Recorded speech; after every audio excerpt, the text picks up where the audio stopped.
İslam'ın şartlarını öğrendik mi? Nasıl olacak? Söyle.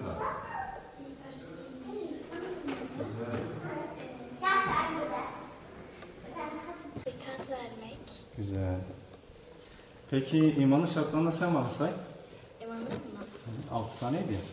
Yani Allah'a inanmak, Tamam. meleklere inanmak, sonra kitaba inanmak, kitaplara inanmak,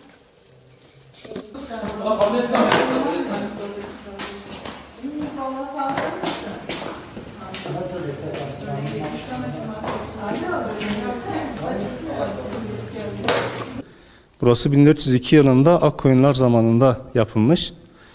Selçuklu mimarisini andırıyor. Üstteki tahtaları çatıya askılı bir şekilde yapılmış. Bu kırmızı lale gibi görünen şeyler aslında semazendir. Herhalde bildiğim kadarıyla Türkiye'de ilktir. Yani ilk sadece bu camide var. Bunun dışında ne söyleyebiliriz? 1960 yıllarına kadar herhalde kapalı kalmış bildiğim kadarıyla. Sonradan tekrar açılmış. Birkaç kere depremlerden dolayı yıkılıp tekrar aslında uygun şekilde yapılmıştır. Bu sene restorasyona girecektir. Çünkü minaresi 6 Şubat'taki depremde hasar gördü.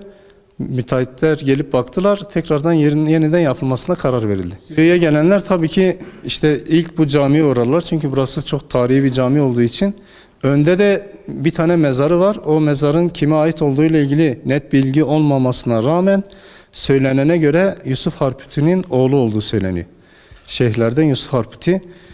Ki bayağı eski bir tarihe sahip. 1518'li yıllarda Osmanlı ilk defa burayı aldığı zaman bir sayım yapılıyor. %50 Ermeni, %50 de Müslüman çıkıyor. İşte burası Müslüman mahallesi olarak geçiyor. Yukarı tarafta da Kerek mahallesi var. Orası da Ermeni mahallesi olarak geçiyor.